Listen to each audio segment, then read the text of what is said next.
जब जनता ने हरा दिया भारतीय जनता पार्टी को, जो पंचायत के चुनाव हुए थे उसमें बुरी तरीके से भारतीय जनता पार्टी हार गई। उस हार का बदला लेने के लिए भारतीय जनता पार्टी ने अपने गुंडों को सड़कों पर छोड़ दिया और पूरा का पूरा चुनाव लूट लिया। जिला पंचायत में जो कुछ किया वो सबके सामने है। उससे भी एक कदम आगे निकल गए ब्लॉक प्रमुख के चुनाव में।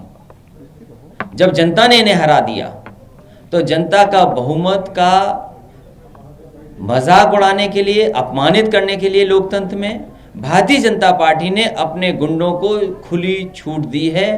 और मैं आपको कह सकता हूं पूरी तरीके से प्रशासन के लोग इसमें जिम्मेदार हैं, वो शामिल थे। कई जगह से ब्लॉक प्रमुख से ये खबर आ रही है कि भारतीय जनता पार्टी के लोगों को अंदर बैठाया हुआ था। जब अपना पर्चा देने गए या पर्चा को भरने गए उसी समय वहां से निकल करके आए और उन्होंने मारपीट की। इस सीमा तक भारतीय जनता पार्टी गई है। ऐसा लोकतंत्र में कभी नहीं हुआ होगा जो भारतीय जनता पार्टी की सरकार ने किया है। गुंडों को खुली छूट दी है। अखिलेश जी, जो साड़ी खींची गई है ये मतलब ऐसा तो कभी कोई तस्वीर आज तक आई नहीं। वो बहन हमें ये मिलके गई हैं, दोनों प्रस्तावक और ब्लॉक प्रमुख की प्रत्याशी। उन्होंने जो घटना उनके साथ जो हुई है, इतना अपमानित कभी नहीं हुआ होगा। एक माँ के साथ, एक बेटी के साथ, एक बहन के साथ ऐसा हुआ वो व्यवहार। ये भारतीय जनता पार्टी जो अपने दुहाई देती थी कि इससे साफ सुथरी पार्टी कोई नहीं है, लोकतंत्र की पसदर बनने वाली। और फिर तब जब उत्तर प्रदेश के मुख्यमंत्री एक योगी हों, एक उत्तर प्रदेश के मुख्यमंत्री योगी हों, उन्होंने किसको खुली छूट दी थी? कहीं यही लगता है कि भारतीय जनता पार्टी ने पूरी तरीके से गुंडों को छूट दी थी, जो चाहो सो करो। इसी वजह से हमारी बहन को अपमानित होना पड़ा, उसकी साड़ी तक खींची। याद रखना, जिन अधिकारियों ने इस तरह का काम किया उन अधिकारियों का भी हिसाब किताब किया जाएगा समय आने पर। वो महिला बोल सकने की स्थिति में नहीं है। हमने बात की, बड़ा ही शौक में दिख रही हैं। आपने उनसे बात की, समाजवादी पार्टी आगे क्या करेगी? वो दुखी थी, ये स्वाभाविक है, दुखी तो थी, लेकिन जो उनके साथ घटना हुई वो पूरा बताया उन्होंने।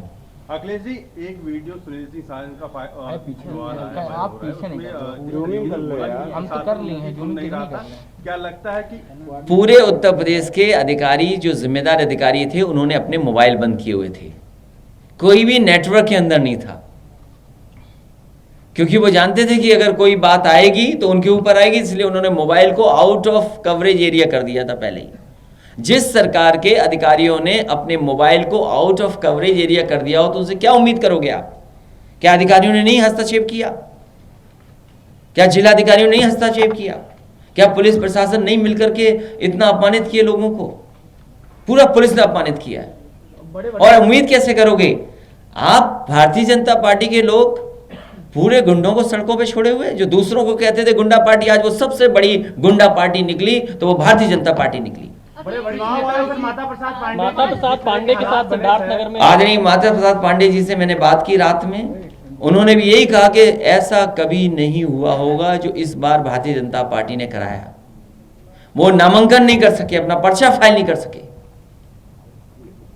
सोचिए आप, उनको भी अपमानित होना पड़ा पर्चे के लिए। पॉलिटिकली कैसे जवाब देने की तैयारी कर रहे हैं आप लोग इन सारी? 2022 में चुनाव घोषित होते ही उत्तर प्रदेश की जनता इन्हें हटा देगी, उखाड़ फेंक देगी। अखिलेश जी, समाजवादी पार्टी ने हमेशा महिला उत्थान की बात की और आज वो मिलने भी आई थी, तो समाजवादी पार्टी क्या करे? समाजवादी पार्टी पूरी ईमानदारी से उस महिला के साथ है, उसके सम्मान के लिए पूरी लड़ाई लड़ने का काम समाजवादी पार्टी करेगी।